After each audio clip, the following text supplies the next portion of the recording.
This is a very recent announcement that today Velocity Shares released 8 new leveraged ETNs, exchange traded notes, not exchange traded funds, exchange traded notes. And this is on February 9th, 2012. One I looked at, well, I'm going to tell you right now, these are dangerous. and I think they're more short-term plays. I mean, unless you know something's going to go up 20 or 50% in 3 months, just hold it. If you actually knew that for a fact. But normally these are short-term plays. This one I like is U oil. It's 3 times long Brent crude oil. Now, this I'm going to primarily talk about the metals, but I just want to talk about this crude oil first. The Brent is basically the price that you're paying for, that's figured into the gasoline that you pay at the pump, not the WTI. The West Texas is not figured in at the pump.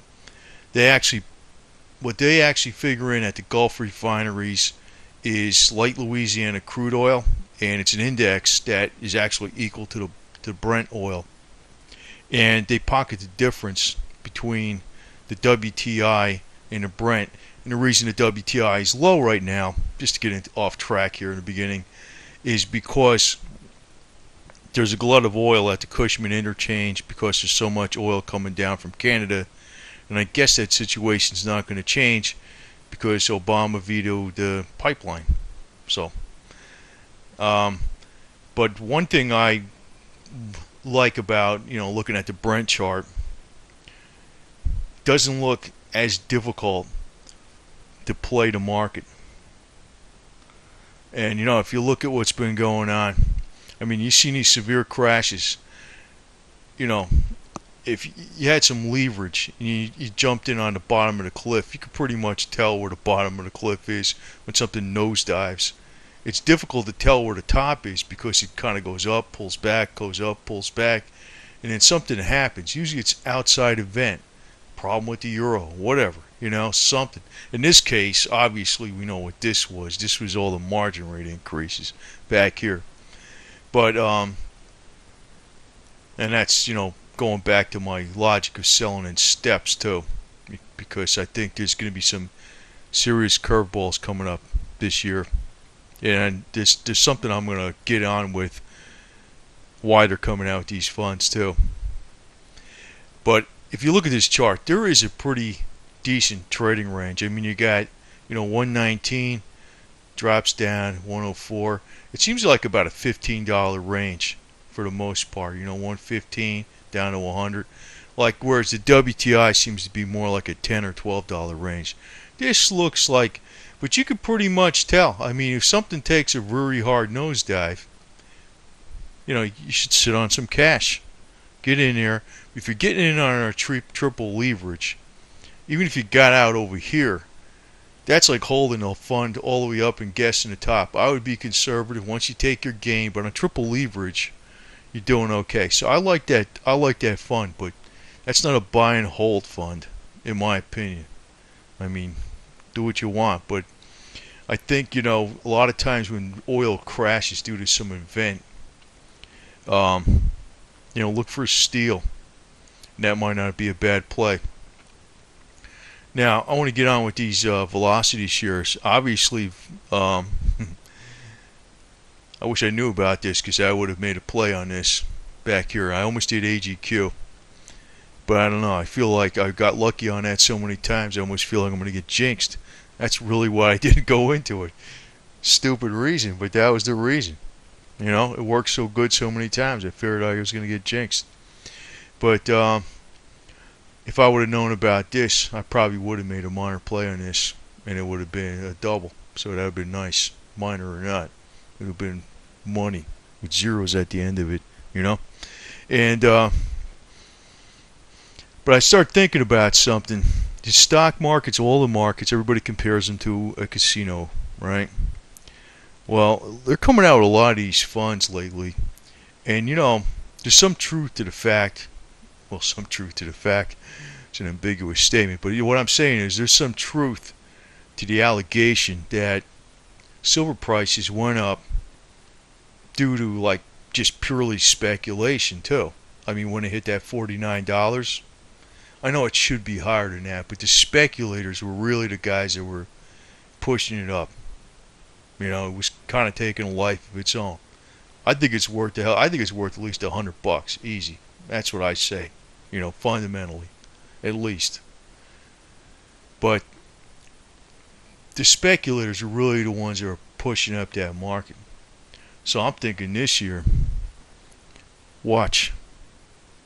We're all getting set up, and not only by, the people in Wall Street, but by the physical silver bugs too. Because I think it's going to go up a lot because there's a lot more funds that investors can get into that can speculate. Triple long. Hey, that's a temptation, to double your money in a month, isn't it? Makes me feel like jumping in there right now. And, I cautiously will if I think the time is ripe. And, but what I'm looking at here is this is probably part of the reason you're going to see silver go up a lot. And I know fundamentally it should be a lot higher. I realize that. But what's really going to drive it up is funds like this. And that's what's going to drive it down fast. So be careful. And the silver bugs are going to be telling you that they're running out of silver to mine and all this stuff like that. And I don't disagree with that stuff. I really don't. But it aggravates me because they're kind of misleading a lot of people by telling them this stuff. Because that's not how the market's going to work. And I'm not trying to say I know for a fact exactly how the market's going to work. Like I'm a know-it-all, like a guru or something. But I'm just trying to say that fundamentals ain't going to really matter so much as to what's going to happen this year. It's going to be debt crises and things like that. And the fact that all these funds are coming out, it's going to help drive the price of silver up. Investors are going to jump in these triple long leverage funds. So I'm expecting it. You'd think 2011 had volatility. I think 2012 is going to be far more. And that's something else. I think they're setting people up. But beware. This was an article about the euro. This just came out some hours ago, 2 hours ago. And they're talking about this, austerity measure and stuff like that. It says the chairman of the meeting of the Eurozone finance minister says Greece has to identify an extra 325 million in your savings for, I don't know if that's right, million, it must be billion, in savings for 2012 in order to meet the terms of the much needed bailout. So what's going on though in essence is that if they get this package together and do the austerity measures and stuff, they're going to get this 130 billion euro bailout so Greece will avoid default. And this is all supposed to take place possibly by next week sometime, right? I mean, next Wednesday. Now, this is one of these events you don't know which way it's going to go. And I think they're going to fix the euro problems this year. But, if I was going to take a hunch, I think there's going to be a little hiccup with this. So that's one reason I'm going to wait on buying into silver. That's one reason. That's my hunch. I think there's going to be a little hiccup with this. The news was just too good today, and that's what I'm going by. But looking at the number of these funds that are coming out, this is Velocity shares double Palladium. You can make some really good money on this stuff, but they're also very dangerous. And basically, there's more of a risk in an ETN versus an ETF in a way. So I might just jump in there for a while and get out if I make a gain. Now, I'd like to make a double on a significant amount, quite obviously. If I would have known about this triple velocity silver when I bought some physical, I definitely would have put a bet on it. Didn't know about it. And it's a new fund. And there's always new funds coming out all the time. But usually when they first come out, you don't want to jump in there. I don't know why. I noticed that every time when they first come out, they might have a little peak and then they drop. That's why I don't like, jumping in something right away. Now this one triple leveraged Brent just came out. So you're looking at the chart, there's nothing on it, right? That's because it just came out. That almost tells me something that I don't know. I don't know when it's going to be, but I think there's going to be. I'm not talking like later on this year. I'm talking about in the next month. This month, maybe next month. I think there's going to be a pullback in oil, despite what Cliff High says about them setting up this attack on March 2nd or something like that. I mean, I don't know how the hell he knows that. If I knew that for a fact, I tell him to shut up and give me the information. I'll go buy this stuff. But he doesn't know that. He doesn't know that. So I wonder about these guys. I think they're trying to set people up. And, that's what I've been saying about Alex Jones. Because I know a lot of people don't like to hear it. But, I found a lot of stuff on Bob Chapman. It's just my opinion, man. That guy's a super salesman. And people just don't want to hear it. They think he's out helping a little guy. He's, whatever. I mean, I got my opinion on him. I mean, he came out with that thing so many times about they're going to replace the dollar and his inside information. He was saying that 2 years ago, and he's saying that about 3 months ago. I don't know what the hell. I don't know why would he have that inside information? Nobody else has it, just him. It's pretty suspicious. And this is just how I think, and I look at Peter Schiff. I mean, guys talks about, he's a broker, he's running for senator, and gold is money. But a guy like him, if he got in political office, that would do him a hell of a lot of good, especially as a broker. And he could be telling all his people that put him in office, gold is money, gold is money. And he's going to be smiling all the way to the bank. Because, if I know what 2 + 2 = 4, most congressmen or women, they're totally financially irresponsible as all hell in a lot of ways. A lot of them are. But some of them are very shrewd. No, that's not the case in all cases. But if you're in that political office, you know how much access to information you must have that you would know something before the public would know? And I mean, you could say even if that was illegal, well, theoretically that's illegal, insider trading, right? But I mean, quite obvious, just being in that office, you're going to know things. You're going to know things. And him being a stockbroker, boy, I know he'd love to be a senator. He'd make out like crazy, and he'd say gold is money all day to everybody. And that's why some people, I'm trying to give you a straight scoop on this stuff.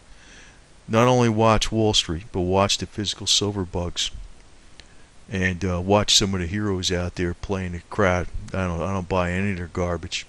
And if you see a severe pullback in oil or something like that, and you manage your own accounts or whatever it is, don't be afraid to jump in there. I mean, that's why you always want to keep cash reserves on the side and be patient. Don't let them get you all hyped up on the roulette wheel and all that garbage. And I don't know everything, because sometimes some of this stuff really pisses me the hell off. One was listening to Lindsey Williams. That guy, man, he got me going, because I know he got it right back in 2008, but at least that was a break even. But I don't like breaking even. I want to make money. Breaking even is BS. I don't like that. That's a waste of time. That's a waste of time. And I don't like that. So tonight, it looks like the markets are very flat, and doesn't give you any kind of indication what's going on. You're not going to know. And I think what's going to really drive things is going to be some kind of event. It's going to be something with the euro. And just my suspicion, the way they pumped up that story that the markets were all optimistic. I don't know. I almost think there's going to be a hiccup, and that might be a good short-term entry point. Like if I saw if there was some kind of problem with the euro and silver, silver, I don't think it's going to drop hard now. I mean, let's say it dropped like $1. It's quite a bit. It was down at 33. I'd probably dump. I'd probably go into triple leverage on some of that. You know, because I think it's going to win at one point in time, and I don't think it's going to be an extremely long wait. And I might take a very hard risk and go in it hard too. I don't know. I don't like doing that stuff because it is nerve-wracking, but I might do that. But as far as these funds, it's very suspicious to me. And I'm not saying these guys are a bunch of crooks, but this is going to make the markets in all the commodities really heat up. So when you do got Ben Bernanke doing QE, and you have these new funds out there, triple leverage on copper, oil, aluminum, everything. Everything out there. They got all kinds of new funds, triple leverage this way and triple leverage the inverse. There's going to be a lot of volatility. Talk about volatility. There's going to be serious volatility. So if you're playing around with any of these funds, they're not long-term holds. Just be careful on that.